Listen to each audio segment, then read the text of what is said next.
திமுக ஒரு தீய சக்தி, திமுக ஒரு தீய சக்தி, திமுக ஒரு தீய சக்தி, தீய சக்தி, தீய சக்தி, தீய சக்தி.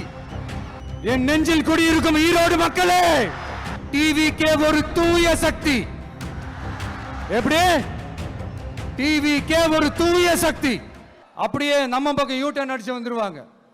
விஜய் என்ன அரசியல பேச மாட்டேன்றாரு, விஜய் என்ன சினிமா டயலாக் மாதிரி பேசுறாரு, விஜய் என்ன பஞ்ச் டயலாக் பேசுறாரு, விஜய் என்ன 10 நிமிஷம் தான் பேசுறாரு, 9 நிமிஷம் தான் பேசுறாரு. நான் எத்தனை நிமிஷம் பேசினா உங்களுக்கு என்ன சார்? நான் எப்படி பேசினா உங்களுக்கு என்ன சார்? உள்ள விஷயம் என்னன்னு பாருங்க சார். ஒவ்வொரு மாவட்டத்துக்கும் போய் மக்கள் ஃபேஸ் பண்ற பிரச்சனைகளை எடுத்து பேசிட்டு இருக்கிறேன். பின்ன அது அரசியல் இல்லாம வேற எதுதான் அரசியல்? உங்களை மாதிரி தனிப்பட்ட முறையில தரக்குறைவா அசிங்கமா பேசுறதுதான் அரசியல்னா அந்த அரசியல் நமக்கு வராது. வராதுன்னா நல்லாவே வரும். உங்களை விட எனக்கு அது நல்லாவே வரும். வேணான்னு விட்டு வச்சிருக்கிறோம். அப்புறம் உங்களுக்கு நமக்கு என்ன வித்தியாசம்? காஞ்சிபுரத்தில் நாம பேசும்போது இந்த மாதிரி உங்களால் அமைக்கப்பட போற ஆட்சியில நம்ம ஆட்சிக்கு வந்த உடனே என்னெல்லாம் செய்ய போறோம்ன்றது சிலது சொன்னோம். அதையெல்லாம் தப்பா புரிஞ்சுக்கிட்டு இப்போ சொல்றேன், விளக்கமா சொல்றேன். நான் சலுகைகளுக்கு எதிரானவன் கிடையாது.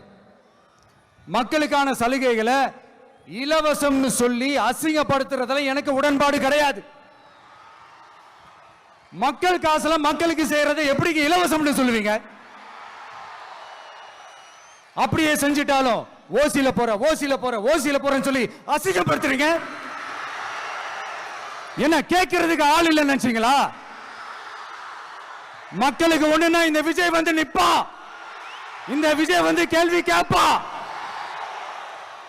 இந்த விஜய் எப்பவுமே மக்கள் பக்கம் தான். அதே மாதிரி மக்களும் என் பக்கம் தான். என் மக்கள் மானத்தோட மரியாதையோட கௌரவத்தோட வாழணும். என் மக்கள் யாருக்கும் கீழே கிடையாது. அப்படி அவங்க கௌரவத்தோட வாழணும்னா அவங்களுக்கான வாழ்க்கை தரம் உயரணும். வாழ்க்கை தரம் உயரணும்னா அவங்களோட வாழ்வாதாரம் உயரணும். வாழ்வாதாரம் உயர்ந்தாதான் பொருளாதாரம் உயரும். பொருளாதாரம் உயர்ந்தாதான் வசதி வாய்ப்புகள் உயரும். இதெல்லாம் உயர்ந்தாலே ஆட்டோமேட்டிக்கா அவங்களோட வாழ்க்கை தரம், அவங்களுக்கான மரியாதை, அவங்களுக்கான கௌரவம் எல்லாமே உயரும். இதுக்கான வழிகள், அந்த சூழல்களை அந்த கவர்மெண்ட் அமைச்சு கொடுக்கணும். இதுக்கான அந்த திட்டங்களை செயல்படுத்தணும். இதெல்லாம் செஞ்சாதான் அந்த அரசாங்கம் ஒரு நல்ல அரசாங்கம். இதைத்தான் சொன்னோம். சொன்னா மட்டும் போதுமா? எப்படி செயல்படுத்துவீங்க? நாங்க என்ன வாயிலே வடை சுடுறதுக்கு டிஎம்கேவா? டிவிகேடா?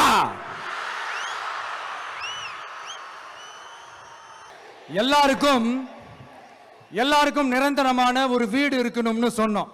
உடனே எங்க ஆட்சியிலே நாங்க எல்லாரும் வீடு கட்டி கொடுத்துட்டோமே அப்படிங்கிறது இல்ல. நான் கேட்கிறேன், இங்க உங்களை தான் கேட்கிறேன், இங்க வாடகைக்கு இருக்கிறவங்களே இங்க யாரும் இல்லையா?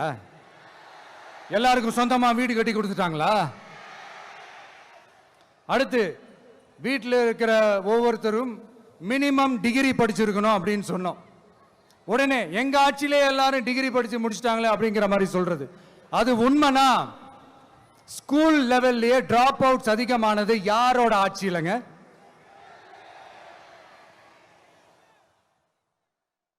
பசங்க பிள்ளைங்க யாரும் ஸ்கூல்ல சேரலன்னு சொல்லிட்டு எனக்கு தெரிஞ்சு 207 கவர்மெண்ட் ஸ்கூல்ஸ் மூடினது யாரோட ஆட்சியிலங்க? இதுல கல்வியில் சிறந்த தமிழ்நாடுன்னு டிராமா வேற. அடுத்து குடும்பத்தில் ஒருத்தருக்கு நிரந்தரமான வருமானம் வரணும், வேலை வாய்ப்பு கிடைக்கணும் அப்படின்னா நாங்க கொடுக்காத வருமானமா, நாங்க கொடுக்காத வேலையா அப்படிங்கிறது. எத்தனையோ லட்சம் காலி பணியிடங்கள் நிரப்புவோம்னு வாக்குறுதி கொடுத்துட்டு ஆட்சிக்கு வந்தீங்களே, எத்தனை லட்சம் காலி பணியிடங்களை நிரப்புனீங்க? அட்லீஸ்ட் 1 லட்சம் காலி பணியிடங்களாவது நிரப்புனீங்களா? இதெல்லாம் சொல்லிட்டு மக்களை ஏமாத்துறது யாரோட ஆட்சியிலங்க? அடுத்து ரொம்ப முக்கியமா, பெண்களுக்கு பாதுகாப்பு இல்ல, சட்டம் ஒழுங்கு சரியா இல்லைன்னு சொன்னா தமிழ்நாட்டில் பெண்கள் பாதுகாப்பு தான் அதிகமா இருக்குதான். நீங்க சொல்லுங்க மக்களே, பெண்கள் பாதுகாப்பு இருக்கு? சட்டம் ஒழுங்கு சரியா இருக்கு? அவங்க சொல்றது உண்மையா? அவங்க சொல்றதை நீங்க ஏத்துக்கிறீங்களா? சத்தமா கேக்குதா சார்? இதுதான் ரியாலிட்டி, இதுதான் நிஜம்.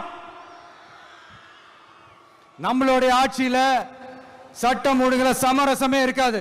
அதனாலதான் இவ்வளவு ஸ்ட்ராங்கா சொல்றோம், தைரியமா இருங்க மக்களே.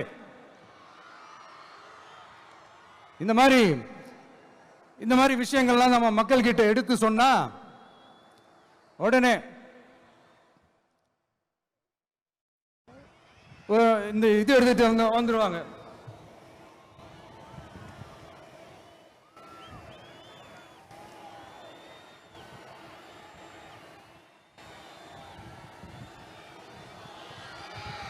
இந்த மாதிரி இதெல்லாம் என்னென்ன செய்ய போறோன்றது சிலதெல்லாம் காஞ்சிபுரத்தில் சொன்ன மாதிரி சொன்னா எல்லாத்தையும் தப்பா திருச்சி பேசிக்கிட்டு அவதூறு பரப்பிக்கிட்டு. நான் கூட யோசிப்பேன், எம்ஜிஆர் அவர்களும் மேடம் ஜெயலலிதா மேடம் அவங்களும் ஒரே வார்த்தையில சொல்லி இந்த திமுகவை காலி பண்ணாங்கல்ல. நான் கூட யோசிப்பேன், ஏன் இவ்வளவு ஹார்ஷா பேசுறாங்க, ஏன் இவ்வளவு ஹார்ஷா அவங்கள திட்டுறாங்கன்னு யோசிச்சது உண்டு. இப்பதானே புரியுது. அவங்க ரெண்டு பேரும் சொன்னதை இப்ப நானும் ரிப்பீட் பண்றேன். திமுக ஒரு தீய சக்தி, திமுக ஒரு தீய சக்தி, திமுக ஒரு தீய சக்தி, திமுக ஒரு தீய சக்தி, தீய சக்தி, தீய சக்தி, தீய சக்தி. என் நெஞ்சில் குடியிருக்கும் ஈரோடு மக்களே,